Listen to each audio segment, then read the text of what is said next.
Hello and welcome to yet another video on the chapter nationalism in India. और उसका हम unit 2 cover कर रहे हैं, जिसका हम सेक्शन कवर कर रहे हैं 2.3। ठीक है, तो आज के वीडियो में हम बात करने जा रहे हैं स्वराज इन द प्लांटेशंस के बारे में। ठीक है, आप यहाँ पे हेडिंग देख सकते हैं, स्वराज इन द प्लांटेशंस। हम कवर करेंगे ये पूरा chapter with the quiz based learning method, और जहां मुझे लगेगा कि कोई और मेथड ज्यादा बढ़िया है तो मैं उस मेथड से भी आपको ये पढ़ा के दिखाऊंगा।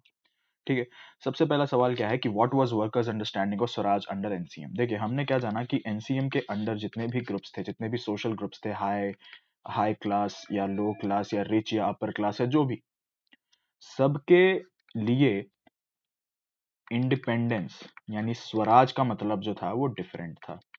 ठीक है, डिफरेंट मीनिंग्स फॉर ऑल, ये हमें समझना होगा। ठीक है, different meanings for all groups. ठीक है, तो वही चीज इधर थी, वर्कर्स की, यानी स्वराज के अंदर वर्कर्स जो कि प्लांटेशन वर्कर्स थे, उनकी अपनी अलग अंडरस्टैंडिंग थी एनसीएम के अंदर। तो हमें वो समझना है कि वो क्या था, तो हम इसको ये पढ़ के देखते हैं। तो workers to had their own understanding of Mahatma Gandhi and the notion of swaraj. ठीक है, for plantation workers in Assam, freedom meant the right to move freely in and out of the confined space in which they were enclosed, and it meant a retaining a link with the village from which they come। ठीक है, तो असम के अंदर basically plantation होती है T की, हम सब जानते हैं। तो वहां पे जो वर्कर्स थे उनको अंग्रेजों ने जो है वहीं पे फोर्सफुली एक तरह से काम करने को वही दे दिया था, और उनको ये अलाउड नहीं था कि वो बिना परमिशन के वो प्लांटेशन के बाहर जा पाए।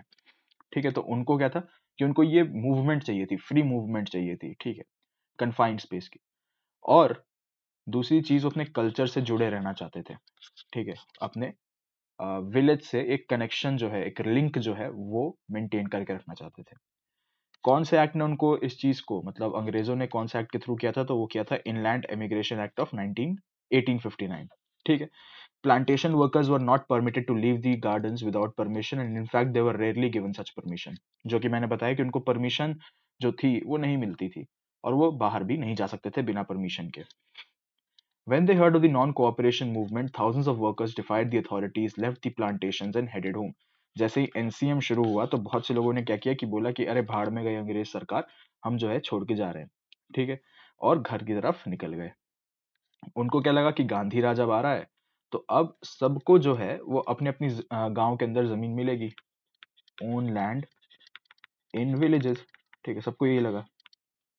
दे however never reach the destination, अपनी जो उनकी आखिरी मंजिल थी वहां तक वो कभी नहीं पहुंचे। क्यों? क्योंकि stranded on the way by a railway और स्टीमर स्ट्राइक। एनसीएम के टाइम पे आप सब जानते हैं कि लोगों ने क्या कर रखा था, रेलवे को स्ट्राइक के थ्रू कर रखा था। ठीक है, तो हुआ क्या कि जब ये सारी चीजें ब्लॉक थी तो घर कैसे पहुंचते, तो बीच में ही क्या हुआ, पुलिस के द्वारा पकड़े गए और उनको मारा पीटा गया।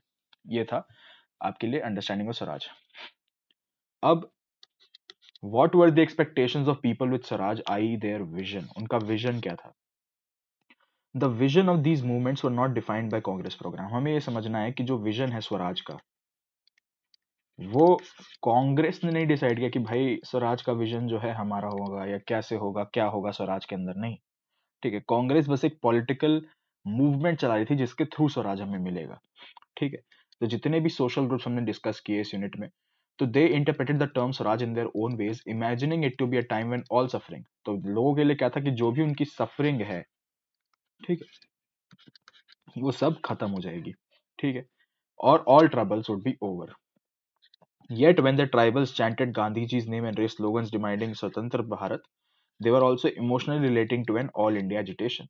लेकिन वो जब ये बोलते थे कि गांधी जी की जय या कुछ भी, तो बेसिकली वो एक ऑल इंडिया एजिटेशन को भी बढ़ावा दे रहे थे। ठीक है, ये भी हमें समझना होगा। When they acted in the name of Mahatma Gandhi or linked their movement to that of Congress, they were identifying with the movement which went beyond the limits of। तो लेकिन जैसे कांग्रेस जो है एक पैन इंडिया पार्टी थी। ठीक है, तो अगर वो कांग्रेस के साथ मिल के ये चीज कर रहे हैं, तो वो क्या देख रहे हैं कि भाई एक इंडिया जो है वो पूरी तरह से बनेगा। ठीक है, और वो अपनी जो लोकल लिमिट्स थी, यानी कि अब जो है अपने कल्चर, रिलीजन, इन सबको पीछे छोड़ के वो एक ब्रॉड बेस्ड मूवमेंट का पार्ट बने हैं, जो क्या करेगा, ब्रॉड बेस्ड इंडिया की स्थापना करेगा। यही चीज इस यूनिट के अंदर थी, और इतने पे आपका ये वाला यूनिट खत्म होता है। Let's meet in the next video.